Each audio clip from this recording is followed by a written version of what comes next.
যদি তাৰ পাছতো তেওঁ যদি অসন্তুষ্ট হয় তেতিয়াহ'লে আমাৰ ৰাইজৰ দলৰ সভাপতি পদটো মই তেওঁক এৰি দিম, ৰাইজৰ দলৰ সভাপতি পদটো এৰি দিম।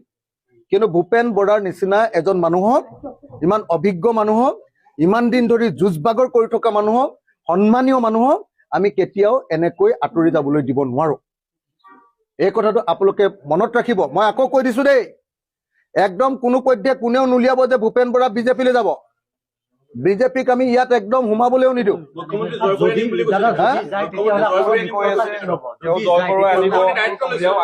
আৰে কেলে যাব? যি আদৰ্শগতভাৱে বিজেপিক বিৰোধিতা কৰে। এতিয়া মোক পৃথিৱীখন যদি হিমন্ত বিশ্ব শৰ্মাই দি দিয়ে, মোক যদি বোলে মুখ্যমন্ত্ৰী পদটো দি দিম, তই আহ, এই বুলি ক'লে মই বিজেপিলৈ যাম নেকি? ভূপেন বৰাৰ আদৰ্শটো আছে নহয়। ভূপেন বৰাই সাম্প্ৰদায়িক দল এটাক, ভূপেন বৰাই ফেচিষ্ট দল এটাক, জনগণৰ বাক স্বাধীনতা হৰণ কৰা দল এটালৈ ভূপেন বৰা কিয় যাব? ইমান দিন ধৰি বাক স্বাধীনতাৰ কৈ থকা মানুহটোৱে নাযায়। মই জানো নহয় ভূপেন দাক, মই জানো, মোৰ নিজৰ ককাই, মোৰ নিজৰ দাদা। মই আপোনালোকক কৈছো সেইবিলাক কথাত মই সোমাবলৈ বেয়া পাইছো, সেইবিলাক কথাত মই নুসুমাও। তেখেত কিবা কাৰণত অসন্তুষ্ট হৈছে। এতিয়া আমি তেওঁৰ লগত কথা পাতিছো। ভাতৃ, মই তেখেতৰ বন্ধু, মই মোৰ মেণ্টৰ, তেওঁ মোৰ এডভাইজাৰ। তেওঁক মই কেলে যাবলৈ দিম? আৰে আপোনালোকেতো জানে যে অসমৰ জনগণৰ দল ত্যাগ কৰিছে। তেখেতৰ খং উঠি আছে যে তেখেতে আগতে কিছুমান কথা কৈছিলে, সেইকাৰণে তেখেতে কিবা অসন্তুষ্ট হৈ আছে বুলি কৈছে। এতিয়া মই নিজে শুনি আছো যে এতিয়া হেৰিও ইয়ালৈ আহিব, কি কয়, জিতেন্দ্ৰ সিঙো অহাৰ কাৰণে ফোন কৰিছে। মই নিজে শুনি আছো জিতেন্দ্ৰ সিঙো আহিব, নিশ্চয় কংগ্ৰেছ দলত ৰাখিব পাৰিব। আৰু যদি ৰাখিব নোৱাৰে তেতিয়াহ'লে আমি আছো না। ভূপেন দাক ক'ত যাব দিম নেকি? মই ভৰিটোতে ধৰি থাকিম নহয়, মই হাতখনতে ধৰি থাকিম নহয় যে ভূপেন দা ক'ত যায়, আপুনি ক'ত সাম্প্ৰদায়িক দললৈ যায়, এনেকৈ ক'ম নহয়। আপোনালোকে নিশ্চিন্ত হৈ থাকক। খালি এতিয়াই উলিয়াই নিদিব, এনে ভূপেন দাৰ ডিছক্ৰেডিটেড নকৰিব। ভূপেন দাক আপোনালোকে সাম্প্ৰদায়িক দললৈ যাব বুলি প্ৰচাৰ কৰি নিদিব। খালি ভূপেন দা নাযায়। আৰে মোৰ কনফিডেন্সটো চাওক না, এনেই মই ভিতৰৰ পৰা সোমাই আহি এনেই ক'ব পাৰিম নেকি তেনেকে? আপুনি মনোৰঞ্জন দাক সোধক, এতিয়া মনোৰঞ্জন দাক সোধক, মনোৰঞ্জন দাক সোধক। ভৱিষ্যতবাণী কৈছিলে যে ভূপেন বৰা সভাপতি হৈ থাকোতে সভাপতিৰ পৰা আঁতৰাই দিব, সেইটো হ'ল। দ্বিতীয়তে কৈছিলে যে নিৰ্বাচনৰ আগত ভূপেন বৰা বিজেপিলৈ যাব। আজিও হিমন্ত বিশ্ব শৰ্মাৰ কথা যদি ইমান যদি হয়, তেতিয়াহ'লে এই গুজৰাটত যে হেৰি কি পানীৰ পাইপেৰে যে হেৰি গৈছিলে, কি কয়, মুছলমানৰ যে তেজ গৈছিলে, এতিয়া গৈ আছে নে নাই? যদি হিমন্ত বিশ্ব শৰ্মাৰ কথাটো আপোনালোকে ইমান শিলৰ খুঁটি বুলি ভাবে, গুজৰাটৰ পানীৰ পাইপেদি এতিয়া হেৰি গৈ আছে নে নাই? আৰু গৌৰৱ গগৈ যে পাকিস্তান লিংকটো যদি প্ৰমাণ কৰিব নোৱাৰে, তেতিয়াহ'লে যে তেওঁ ঘৰলৈকে নাযাওঁ বুলি কৈছিলে, ঘৈণীয়েকৰ ওচৰলৈকে নাযাওঁ বুলি কৈছিলে, ল'ৰা ছোৱালীৰ ওচৰলৈ নাযাওঁ বুলি কৈছিলে, এতিয়া তেওঁ যায় নে নাযায়? তেওঁ মুখ্যমন্ত্ৰী পদটো যে ত্যাগ কৰিম বুলি কৈছিলে, কৰিলে নে নাই? আৰু ইয়াৰ আগৰবাৰ যে তেওঁ 21ত ইলেকশ্যন নেখেলিম বুলি কৈছিলে, খেলিলে নে নাই? আৰু তেওঁ যে কৈছিলে যে কি কয় 21ৰ পিছত তেওঁ আৰু ৰাজনীতিত নাথাকে বুলি, থাকিলে নে নাই? হিমন্ত বিশ্ব শৰ্মাৰ নিচিনা মিছলীয়া মানুহ এটা পাল্লাত নপৰিব দেই কোনেও। এইটো একদম পৃথিৱীৰ 2 নম্বৰ মানুহ। অসমৰ গণশত্ৰু ৰূপে মুখ্যমন্ত্ৰী যিদিনা তেওঁ ভাগিব, তাৰ পাছত অসমত তেওঁ উপাধিটোৰ নাম হ'ব অসমৰ আটাইতকৈ ডাঙৰ গণশত্ৰু মুখ্যমন্ত্ৰীজনৰ নাম হিমন্ত বিশ্ব শৰ্মা। কলিৰ যুগত জুবিন গাৰ্গ শ্ৰী ৰাম হয়, তেনেহ'লে হিমন্ত বিশ্ব শৰ্মাই এই কথাষাৰ মনত ৰখা উচিত যে ময়ো ভিক্টৰ দাস হনুমানে হয় জুবিন গাৰ্গৰ ভক্ত। আৰু চবতকৈ ডাঙৰ কথা যে মই জুবিন গাৰ্গৰ কাৰণে আজি ভিক্টৰ দাস কাৰাবদ্ধ হৈ আছে, NSA খাই আছে। সেই জুবিন গাৰ্গক সেই জুবিন গাৰ্গক কিমান অৱহেলা কৰিছে সকলোৱে দেখিছে। জুবিন ক্ষেত্ৰৰ আজি অৱস্থা কি? আজি যদি ক'ৰবাত এখন মিটিং হয়, মিটিঙত টয়লেট থাকে, কিন্তু জুবিন ক্ষেত্ৰত আজি টয়লেটৰ কোনো ব্যৱস্থা নাই। আৰু জুবিন দাৰ ন্যায়ৰ হকে মই সদায় মাত মাতি যাম। সকলোৱে জানে যে ঈশ্বৰ পুত্ৰ জুবিন গাৰ্গ। ক'বলৈ বিচাৰিম, যদি কলিৰ যুগত জুবিন গাৰ্গ শ্ৰী ৰাম হয়, তেনেহ'লে হিমন্ত বিশ্ব শৰ্মাই এই কথাষাৰ মনত ৰখা উচিত যে ময়ো ভিক্টৰ দাস হনুমানে হয় জুবিন গাৰ্গৰ ভক্ত। আৰু সেই ভক্তই যদি জুবিন গাৰ্গৰ ন্যায়ৰ বাবে আজি এই NSA খাবলগীয়া হৈছে, তেনেহ'লে অসমবাসী ৰাইজে এইটো নিৰ্ণয় কৰক যে অসমীয়া ৰাইজক আজি কেনেকৈ বুৰ্বক বনাই চলি আছে। জয় অসম, জয় জুবিন দা, জুবিন দাই ন্যায় পাব লাগিব। আজিৰ ডেটত বোলে লাচিত ঘাটত চাৰ্কাছ, কালি বোলে মৰাণত চাৰ্কাছ দেখাই কিনে কি বুজাব বিচাৰিছে? অসমে দিছে চেণ্ট্ৰেলক, চেণ্ট্ৰেলে অসমক একো দিয়া নাই। আজি অসম এটা ষ্ট্ৰেটেজিক পইণ্ট হয় কাৰণে আমাৰ তাতে ইমান টকা খৰচ কৰি ELF বনাইছে, ইমাৰ্জেঞ্চি লেণ্ডিং ফেচিলিটি বনাইছে, অনলি বিকজ আমাৰ অসমত বহুত বস্তু আছে, আমি এটা ষ্ট্ৰেটেজিক পইণ্ট হয়। দ্বিতীয়তে এইটো কথা ক'বলৈ বিচাৰিম যে আজিৰ ডেটত অসমীয়া ৰাইজে এটা কথা বুজি পাইছে যে লেজিসলেটিভ, এক্সিকিউটিভ, জুডিচিয়াৰী, ইভেন চতুৰ্থ স্তম্ভ সকলোকে যদি কণ্ট্ৰল কৰি আছে অকল এজন হিটলাৰে কৰি আছে, আৰু সেইখিনি বস্তু সকলোৱে বুজি পোৱাটো উচিত। ক্ষমা বিচাৰিছো আৰু আমাৰ সকলৰ বাবে এয়া হ'ল এটা জটিল পৰিস্থিতি। আমিও শিকি আছো, ষ্টেপ বাই ষ্টেপ, খোজ বাই খোজ আমি এটা খোজ লৈ আছো। আৰু ক'ৰবাত নজনাকৈ যদি ক'ৰবাত আমাৰ ফলৰ পৰা তেখেতক আঘাত ক'ৰবাত দিয়া গৈছে বা তেওঁ ভাবিছে বা পাইছে, তো তাৰ বাবে আমি ক্ষমা বিচাৰি পৰৱৰ্তী দিনত যে আমি কেনেদৰে আমি মিলি জুলি তেখেতৰ যে ৰাজনৈতিক দৃষ্টি তাৰ পৰা মাত্ৰ কংগ্ৰেছ দল নহয়, বিভিন্ন বিৰোধী দলবোৰ উপকৃত হয়, সবল হয়, শক্তিশালী হয়, তাৰ পৰা আমাৰ কামনা। ভাল पालो जो जितेंद्र सिंह जी ने विशेष रूप से आज भूपेंद्र बोरा जी के साथ बातचीत की। जैसे कि उन्होंने कहा, राहुल गांधी जी के साथ भी उनकी बात हुई। दिन में आदरणीय केशु वेणुगोपाल जी के साथ भी भूपेंद्र बोरा जी की बात हुई है। तो हम सब में जो बेचैनी है और हम सब जो तहे दिल से भूपेंद्र बोरा जी को हमने अपना इस्तीफा पत्र वापस लेने के लिए जो पूरे ताकत से हमने बात को रखा है। भूपेंद्र बोरा जी ने अभी कहा कि उनको कुछ समय चाहिए, पर हम जिस प्रकार से हम यहाँ पर उनके घर में पिछले 3.5 घंटे से हैं और पूरे जगह से हमें फोन आ रहे हैं, विरोधी दल के नेता भी आ रहे हैं। ये सिर्फ कांग्रेस दल के नहीं, पूरे विरोधी शक्ति आज भूपेंद्र बोरा जी को एक शक्ति स्तंभ के द्वारा की तरह हमारे बीच में रहने के लिए हम सब तहे दिल से अपनी गुहार लगा रहे हैं।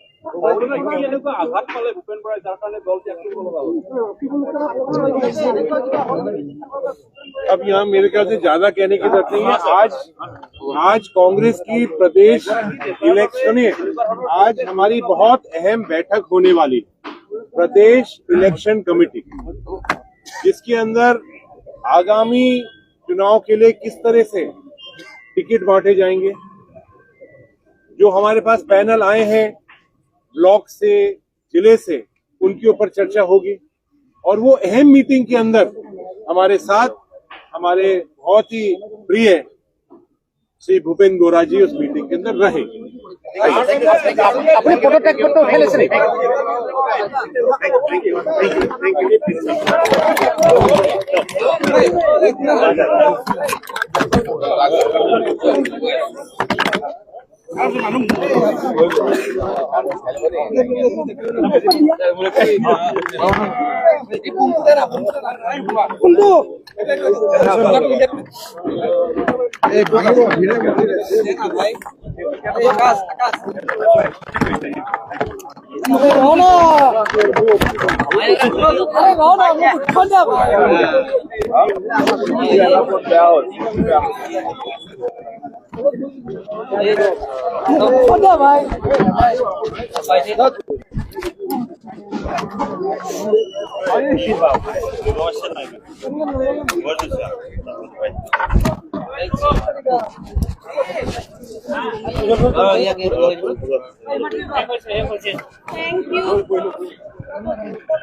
যেনেকে হিন্দু মুছলমানে খেলা খেলিছিল, মানুহৰ মাজত ভাগ কৰি দিছিল, সেই ভাগটো তেওঁলোকে আকৌ কৰিব বিচাৰি আছে।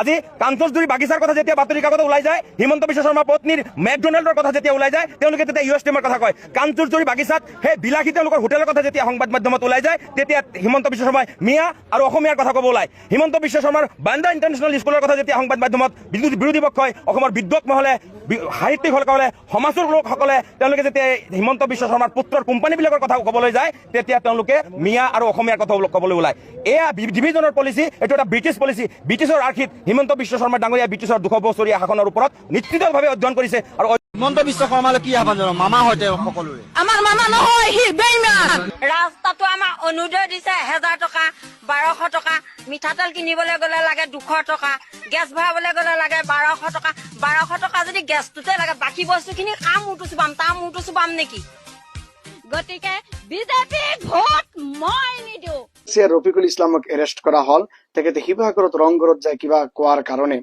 ক্ষমা খোজাৰ পিছতো তেখেতক এৰেষ্ট কৰা হল এতিয়া কথাটো হ'ল মই এজন আইনৰ ছাত্ৰ হিচাপে মই ক'ব বিচাৰিম তেখেতে ভাৰতীয় ন্যায় সংহিতা এক্টৰ কোনটো সেকশন ভায়োলেট কৰিলে যাৰ কাৰণে তাক এৰেষ্ট কৰা হল মই জনা মতে মই ভিডিঅ' দেখা মতে তেখেতেতো কোনো আপোনাৰ পিচ এণ্ড ট্ৰেংকুইলিটি ভায়োলেট কৰাৰ কাৰণে কোনো কথা কোৱা নাই তেখেতে কৈছে মানুহ এজন দুনিয়াৰ পৰা গুচি যাব লাগিব আৰু আমি সকলোৱে মিলা প্ৰীতি থাকিব লাগিব ভাৰতবৰ্ষৰ সংবিধান সকলো অধিকাৰ যে সকলো ঠাইতে যাব পাৰে কিন্তু এতিয়া কথাটো হ'ল তেখেতে কিবা কৈছেই নাকি কোনো হৈছে ক্ষমা চোৱাৰ পিছতে এৰেষ্ট কৰা হল কিন্তু এতিয়া কথাটো হ'ল আপোনাৰ যিসকল দল সংগঠন সদায় মিয়াৰ বিৰুদ্ধে লাগি থাকে মিয়াক গালি পাৰি থাকে গৰীব কমজোৰ মজদুৰ মুছলমানে যেতিয়া কৃষকসকলে লেবাৰসকলে কাম কৰিবলৈ যায় শিৱসাগৰ ডিব্ৰুগড় পিঠি ফালি দিয়া হয় মানসিক হিচাপে শাৰীৰিক হিচাপে অত্যাচাৰ কৰা হয় তেতিয়া সেইসকল ব্যক্তি কিয় এৰেষ্ট কৰা নহয় বা ভাৰতীয় ন্যায় সংহিতা এক্টৰ ধাৰা কিয় সিহঁতৰ বিৰুদ্ধে লগোৱা নহয় 2 নম্বৰ কথাটো হ'ল ভাৰতবৰ্ষৰ সংবিধানৰ article 14 right to equality before law equal protection of law equality before law এটা ফান্ডামেন্টাল ৰাইট হয় যে আইনত নজৰত সকলো সমান যদি ৰফিকুল ইসলামৰ বিৰুদ্ধে যদি ভাৰতীয় ন্যায় সংহিতা বা ইন্ডিয়ান পেনেল কোৰ্টৰ যদি ধাৰা লগোৱা হয় তেনেহলে এই দল সংগঠনে এই ব্যক্তিসকল যিসকল অন্যায় অবিচাৰ কৰে মুছলমানৰ বিৰুদ্ধে আপাৰ আসামৰ শিৱসাগৰ ডিব্ৰুগড় গোলাঘাট নাওৰণি এই ঠাইত অন্যায় অবিচাৰ কৰে সিহঁতৰ বিৰুদ্ধে কিয় আপোনাৰ সেকশন লগোৱা নহয় আৰ্টিকল 14 লাগু নহয় তাতে 2 নম্বৰ কথাটো হল এটো কমপ্লিটলি বায়াস 3 নম্বৰ হল ভাৰতৰ সংবিধানৰ 8 শেডিউলত তো আপোনাৰ 22 ল্যাঙ্গুয়েজ দিছে অফিশিয়াল ল্যাঙ্গুয়েজ প্ৰথম আহে অসমীয়া তাৰ পিছত আহে বঙালী ভাষা আপুনি ভাৰতৰ সংবিধানত নাই বঙালী ভাষা বৰাক বিলিতো চলে ত্ৰিপুৰাতো চলে ওয়েস্ট বেংগলতো চলে বঙালী ভাষা যদি সংবিধানে যদি ইজাজত দিছে কবলৈ তেনেহলে বঙালী ভাষা কোৱাত কি অসুবিধা আছে তৃতীয়তে কথাটো হল আপোনাৰ শিৱসাগৰৰ বিধায়কে ফেসবুকত দিলে #CM তাৰ বিৰুদ্ধে ব্যৱস্থা কৰিব লাগে এতিয়া কথাটো হল এই দল সংগঠনে যেতিয়া মুছলমানৰ বিৰুদ্ধে মিয়াসকলৰ বিৰুদ্ধে অন্যায় অবিচাৰ কৰে পিঠি ফালি দিয়া হয় গালি গালাজ পাৰে গোৱাল গালি দিয়ে সদায় ইহঁতৰ বিৰুদ্ধে কিটো এৰেষ্ট কৰাৰ কাৰণে কিয় নকয় এতিয়া এইজন ব্যক্তিয়ে ধুবুৰী গোৱালপাৰা বৰপেটা বঙাইগাঁৱত আহি লেকচাৰ মাৰি থাকে মিয়াৰ সন্মুখত আহি সেয়েহে মই ক'ব বিচাৰিম মুছলমান এতিয়া সজাগ হ'ব লাগিব তুমি আৰু আমি যদি সজাগ নহওঁ এনেই আপোনাৰ লুডু খেলাৰ ফৰৰ গুটিৰ নিচিনা ইউজ কৰি থাকিব বলন নিচিনা সেয়েহে আমি সজাগ সচেতন হ'ব লাগিব মুছলমানৰ বিৰুদ্ধে কিবা হলে একো নকয় কিন্তু মুছলমানে কিবা কলেই আইন ভংগ নকৰাকৈ যদি কিবা কয় তাক এৰেষ্ট কৰিব লাগে সেয়েহে আমি ৰাজনৈতিক হিচাপে পৰিপক্ক হ'ব লাগিব প্ৰায় 80 বছৰ হৈ গৈছে নিজৰ ভৰিত নিজে থিয় হ'ব লাগিব বেলেগৰ পৰা আশা কৰি থাকিলে লাভ নাই তাৰপিছত যদি হেমন্ত বিশ্ব শৰ্মা CM হৈ গ'ল অসমৰ মানুহে নিজৰ কাপোৰ খুলি পেলাই উলংগ হৈ ফাঁচি ল'ব লগা অৱস্থা তাৰ মানে আত্মসন্মান বিক্ৰী কৰিব লাগিব আৰু ফাঁচি ল'ব এই কাৰণে লাগিব কাৰণ তেওঁ যিখিনি কাম বৰ্তমানো কৰি আছে ভ্ৰষ্ট বামুণৰ নষ্ট চৰিত্ৰ আৰু ৰজা যেতিয়া বেপাৰী হয় প্ৰজা ভিখাৰী হয় আৰু অৰ্থটো এটাই তেওঁ অকল নিজৰ স্বাৰ্থটো বুজি পায় আৰু এনেকুৱা এজন মানুহক যদি অসমৰ CM বনাই দিয়ে গভৰ্ণমেণ্ট আহাৰ পিছত তেতিয়াহ'লে অসম একদম ধ্বংসমুখী বুলবুল হুছেইন আপোনাৰ ওচৰলৈ আহিছো আপুনি যিহেতু কলকাতাৰ পৰা অহা পৰ্যটকক লৈ জুবিন ক্ষেত্ৰলৈ গৈছিল আপুনি কেনেকুৱা ধৰণৰ পৰিস্থিতিৰ উদ্ভৱ হৈছিল যাৰ বাবে আপুনি জুবিন ক্ষেত্ৰক লৈ ভিডিঅ' প্ৰস্তুত কৰিবলগীয়া হ'ল হয় নমস্কাৰ সেইদিনা আপুনি জনাব পাৰে হয় সেইদিনা মানে কি হ'ল মোৰ এটা উবেৰত বুকিং লাগিল এজন পৰ্যটকৰ তাৰপিছত মই লৈ গ'লো জুবিন ক্ষেত্ৰ লৈ যোৱাৰ আগত মানে তেওঁ মোক বহুত সুধি আছে জুবিনদাৰ কথা আৰু মই গাড়ীত বহি বহি জুবিনদাৰ গান শুনালো আৰু জুবিনদাৰ কথা যিমান কথা ভাল কথা ডাঙৰ আমি ৰেকৰ্ড কৰিছোঁ চব কথা মই গাড়ীত কৈ গ'লো তাৰপিছত জুবিন ক্ষেত্ৰ পালো আমি পোৱাৰ পিছত তেওঁক মই লৈ গ'লো গোটেই জুবিন ক্ষেত্ৰখন দেখাবৰ কাৰণে তাৰপিছত তেওঁ লাষ্টত মোক ক'লে বুলবুল কি বুলি কয় জুবিন ক্ষেত্ৰখন ইমান লেতেৰা কৰি ৰাখিছে গোটাই ধূলাময় পৰিৱেশ কৰি ৰাখিছে আৰু আপোনাৰ পেচাব কৰা লাগিলেও পেচাব কৰিব জাগা নাই তাৰপিছত সেই পৰ্যটকজনক মই তেল ডিপুত পেচাব কৰিব লৈ যাব লগা হৈছে কাৰণ পেচাব কৰা তাতে পৰিৱেশ নাই তাৰপিছত পৰ্যটকজনে মোক এনেকৈ কোৱাৰ পিছত মই বহুতখিনি লাজ পালোঁ, কাৰণ এজন পৰ্যটকে যেতিয়া অসমত আহি আমাৰ জুবিন ক্ষেত্ৰত চাবলৈ যায় আৰু তেনেকৈ কয়, মই অসমীয়া হিচাপে মোৰ নিশ্চয় লাজ লাগিব।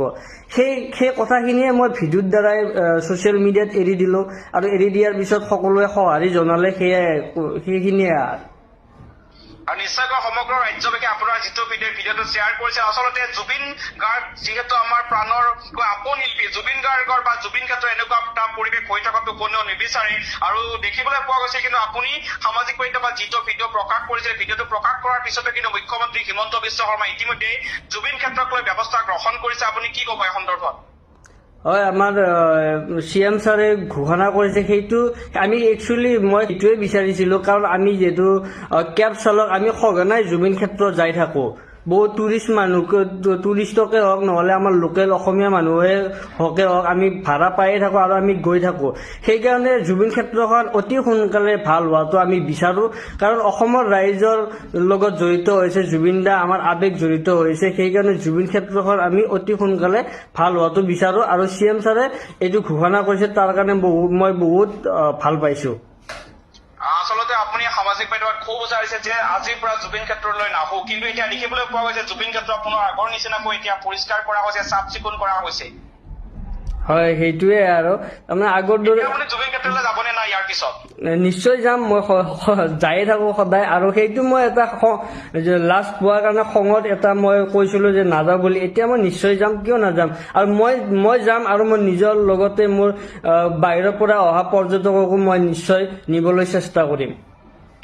আপুনি যিটো ভিডিঅ' প্ৰকাশ কৰিছিল সামাজিক মাধ্যমত, ভিডিঅ'টো কিন্তু জুবিন গাৰ্গৰ ভগ্নীয়েও কিন্তু ভিডিঅ'টো শ্বেয়াৰ কৰিছিল, আৰু মুখ্যমন্ত্ৰীক অনুৰোধ জনাইছে যাতে জুবিন ক্ষেত্ৰৰ পৰিৱেশ এনেকুৱা হৈ নাথাকে। হয়, শ্বেয়াৰ কৰিছে সকলোৱে। আৰু জুবিন ক্ষেত্ৰক লৈ কিন্তু ৰাজনীতি কৰাৰ অভিযোগ উত্থাপন হৈছে, আপুনি কিবা ক'ব নেকি এই সন্দৰ্ভত? ৰাজনীতি মানে জুবিন দাক লৈ ৰাজনীতি কৰাটো আমাৰ অসমৰ ৰাইজে নিবিচাৰে, আৰু ময়ো নিবিচাৰোঁ, কাৰণ জুবিন দাৰ ৰাজনীতি নিজে বেয়া পায় আৰু আমিও বেয়া পাওঁ। আমি হ'লো এটা সাধাৰণ মানুহ, আমি সেইকাৰণে ৰাজনীতি বুজি নাপাওঁ। মই বনোৱা ভিডিঅ'টো বহুতে ৰাজনীতিৰ ফালে নিব চেষ্টা কৰিছে, কিন্তু চব ভিডিঅ'ই যে ৰাজনীতিৰ ফালে নিব লাগে সেইটো কথা নহয়। যিটো সঁচা সেইটো সঁচা কথাই কৈছোঁ, তাতে আৰু বেলেগ আৰু লুকাব লগা কথা একো কোৱা নাই। সেইকাৰণে আমাৰ মামাও গম পাইছে, আমাৰ CM ছাৰেও গম পাইছে, সেইকাৰণে লগালগ একশ্যন হৈছে, আৰু গৰিমা বৌ, মানস ৰবীন দা সকলোৱে শ্বেয়াৰ কৰি দিছে ভিডিঅ'টো। যদি মই মিছা কথা ক'লো হয়, ভিডিঅ'টো ইমান শ্বেয়াৰ নহ'লে আৰু অসমৰ ৰাইজে ইমান মৰম নিদিলে হয় ভিডিঅ'টোত। জুবিন গাৰ্গ আমাৰ আচলতে প্ৰাণতকৈ আপোন, যুৱ প্ৰজন্মৰ সাৰ্থক, অসমীয়াৰ উজ্জ্বল হীৰা। গতিকে জুবিন ক্ষেত্ৰৰ এনেকুৱা এটা পৰিৱেশ হৈ থকাটো আচলতে কোনেও নিবিচাৰে, আৰু যাক লৈ আপুনিও সেই জুবিন গাৰ্গৰ এই জুবিন ক্ষেত্ৰৰ কদৰ্যময় পৰিৱেশক লৈ আপুনি ভিডিঅ' প্ৰস্তুত কৰিবলগীয়া হ'ল। আৰু তাৰ পিছত কিন্তু দেখিবলৈ পোৱা গৈছে এতিয়া ৰাজ্য চৰকাৰে ব্যৱস্থা গ্ৰহণ কৰিছে, বা মুখ্যমন্ত্ৰী হিমন্ত বিশ্ব শৰ্মা কঠোৰ হোৱা দেখিবলৈ পোৱা গৈছে। গতিকে আপোনাক এই মুহূৰ্তত আমি ধন্যবাদ জনাইছো। ধন্যবাদ। কালি লখিমপুৰ মেডিকেল কলেজত এক ভয়ানক পৰিস্থিতি সৃষ্টি কৰিছে একাংশ বিজেপিৰ ভেৰণীয়া গুণ্ডাই।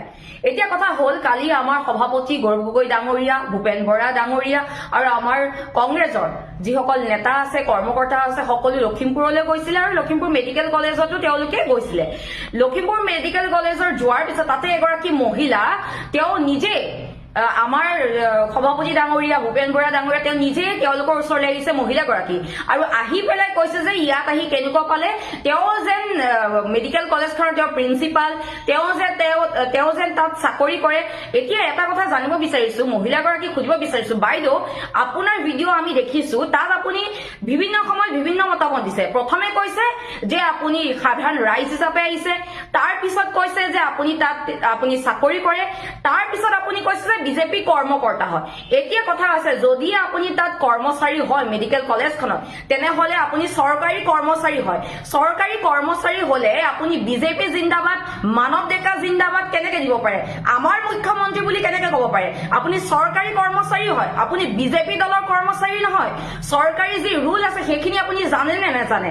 আৰু যদি আপুনি কৰ্মচাৰী নহয়, তেন্তে আপুনি কোনটো অধিকাৰত আপুনি আমাৰ সভাপতি ডাঙৰীয়াকে হওক বা আমাৰ যিসকল নেতা গৈছে আপুনি যে সুধিছে ইয়াত আহি কেনেকুৱা পালে কিয় আহিছে আপুনি যে সুধিলে আপুনি অধিকাৰ ক'ত পালে আপুনি প্ৰিন্সিপাল নে সুপাৰিনটেণ্ডেণ্ট নে আপুনি এডমিনিষ্ট্ৰেশ্যনটো তাত চাই আপুনি সেইটো কথা আপুনি জনাওক আপুনি যে আমাৰ সভাপতি ডাঙৰীয়া গৌৰৱ গগৈ ডাঙৰীয়াক আগুৰি যে আপুনি যে সুধিছে কথাবোৰ সেই কালি আপুনি প্ৰধানমন্ত্ৰী ডাঙৰীয়াক আগুৰি কিয় নুসুধিলে এপষ্টিন ফাইলৰ কথা কিয় নুসুধিলে 6 জনগোষ্ঠীক জনজাতিকৰণ কেতিয়া দিব বুলি প্ৰধানমন্ত্ৰী ডাঙৰীয়াক কিয় নুসুধিলে কাখন আনি যে আমাৰ যে ইয়াত যে বহিৰাগতক যে সংস্থাপন দিছে এই বিষয়ে কিয় নুসুধিলে 16 মে ক'ত গ'ল বুলি কিয় নুসুধিলে বাংলাদেশীক কিমান খেদিলে বুলি প্ৰধানমন্ত্ৰী ডাঙৰীয়াক কিয় নুসুধিলে আৰু আপোনাৰ যদি ইমানে সাহস আছে আপুনি মুখ্যমন্ত্ৰী ডাঙৰীয়াক কিয় সোধা নাই যে নিবনুৱা সমস্যা কেতিয়া সমাধান কৰিব মূল্য বৃদ্ধি কেতিয়া নিয়ন্ত্ৰণ কৰিব কিয় আপুনি সোধা নাই আপুনি আপোনাৰে মুখ্যমন্ত্ৰী ঠিক আছে আপোনাৰে মুখ্যমন্ত্ৰী বাৰু আপোনাৰ মুখ্যমন্ত্ৰী কিয় সোধা নাই বাৰু আপুনি যে কৈছে আপোনাক টাচ কৰিছে ভূপেন বৰা ডাঙৰীয়াই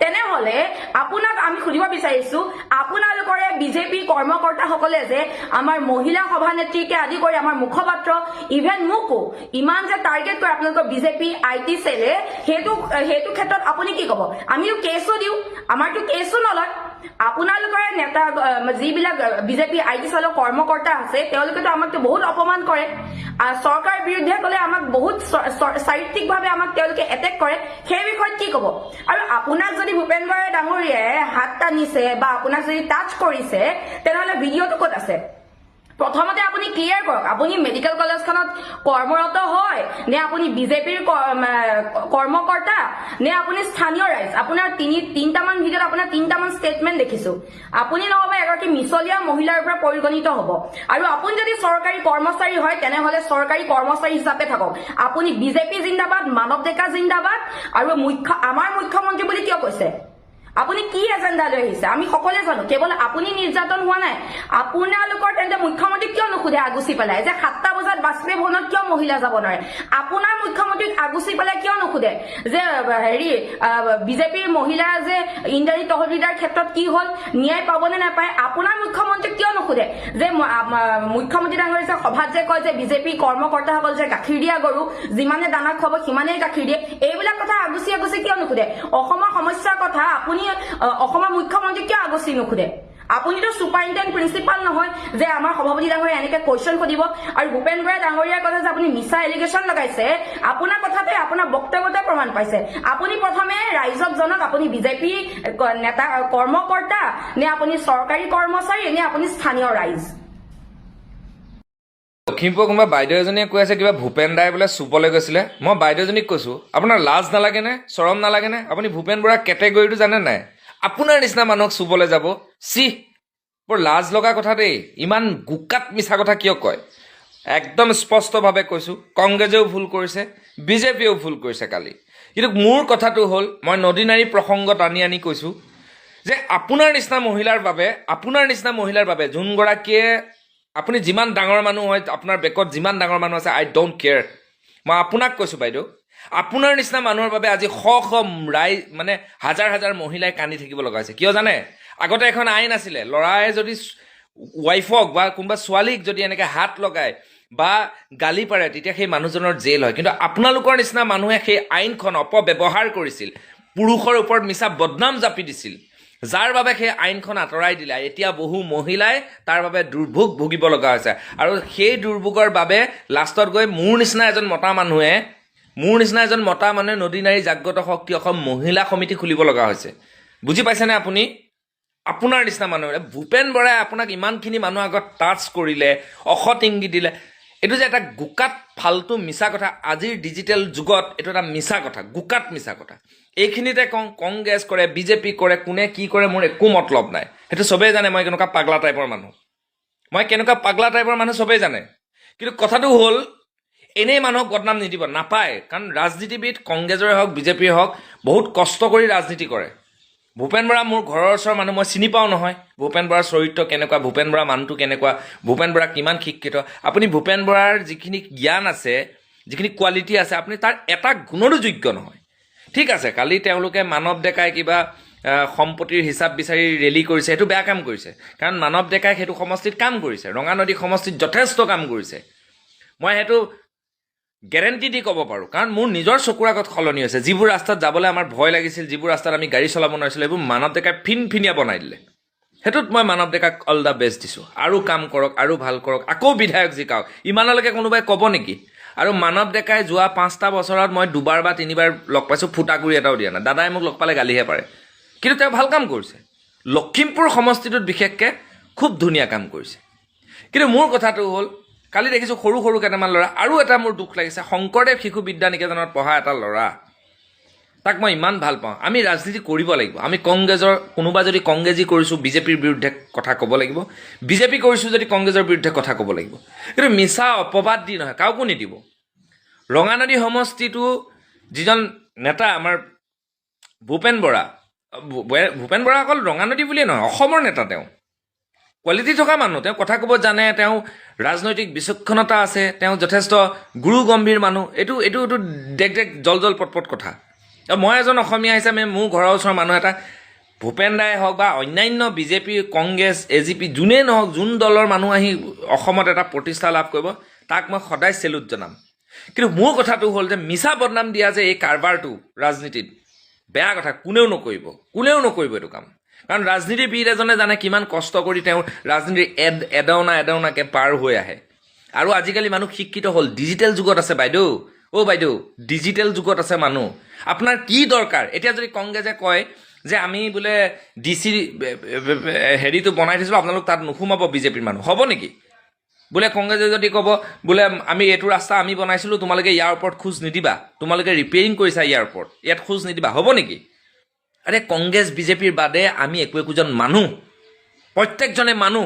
মোৰ আজি খুব লাজ লাগিছে কালি পৰিৱেশটো দেখি, কাৰণ তাতে বহুত শ পেচেণ্ট আছিলে। মই দেখিছোঁ, মই ভিডিঅ'টো সম্পূৰ্ণ চাইছোঁ। সোমাই গৈছে, এজন অপজিশ্যনৰ লিডাৰ যাব পাৰে, গৈছে 4-5জন মানুহ লৈ, হাল্লা কৰিলেতো আৰু মানুহ, সিহঁতৰো পাৰ্টি, তোমালোকৰো পাৰ্টি আহিবই।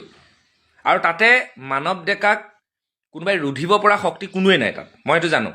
মানে ইলেক্ট্ৰিক, মানে ভোটৰ কথা কৈ আছোঁ, ৰাইজৰ মন জয় কৰাৰ কথা কৈ আছোঁ। তেওঁ কাম কৰিছে কাৰণে তেওঁক ভাল বুলি কৈছে। আৰু কোনোবাই লিখি আছে যে মানৱ ডেকাৰ সম্পত্তিৰ হিচাপ কিবা কিবি। শুনক, মই এটা কথা কৈ দিওঁ, মানৱ ডেকাই MLA নোহোৱাকৈ সম্পত্তি বনাওঁ বুলি কোৱা নাই, কৰোৰ টকা সম্পত্তি বনাব। মানুহজন অলপ বেলেগ ধৰণৰ, মই জানো। তেওঁ অলপ পিন্ধা উৰা চখ আছে, বাকী চখ নাই। ৰাইজৰ কাম কৰা চখ আছে কাৰণে তেওঁ বিধায়ক হৈছে। মই যেতিয়াই যাওঁ লগেই নাপাওঁ, মানুহটো এনি টাইম ঘূৰিয়ে থাকে, এনি টাইম সমষ্টিত থাকে। সেইবোৰ ভাল লগা দিশ, সেইবোৰ কওক আপোনালোকে। কিন্তু এইবোৰ এই ফটুৱামিবিলাক মানে বেয়া লাগে। এই বাইদেউজনী, মই আপোনাক ধিক্কাৰ জনাইছোঁ। আপোনাৰ দৰে অসৎ মহিলাবিলাক সোনকালে পৃথিৱীৰ পৰা বিদায় মাগিব লাগে। আপুনি মোক ভাল পায় বেয়া পায়, মই আপোনাক ঘেণ্টা খাতিৰ নকৰোঁ বুলি ক'লোঁ, যি কৰে কৰি ল'ব। মই মৃত্যুক কেতিয়াও ভয় নকৰোঁ, স্পষ্ট কথা কোৱা মানুহ। এনেকুৱা ফটুৱামি নকৰিব, এইবোৰ একদম ফটুৱামি হয়। কাৰণ আমাৰ পুৰুষ সমাজখনৰ কাৰণে, আপোনালোকৰ নিচিনা মহিলাৰ কাৰণে প্ৰব্লেম হয়। মই বিজেপি, কংগ্ৰেছ সকলোকে কৈছোঁ, কিন্তু আপোনালোকৰ প্ৰত্যেকজন মানুহকে কৈছোঁ, প্ৰব্লেম হৈ যাব কিন্তু।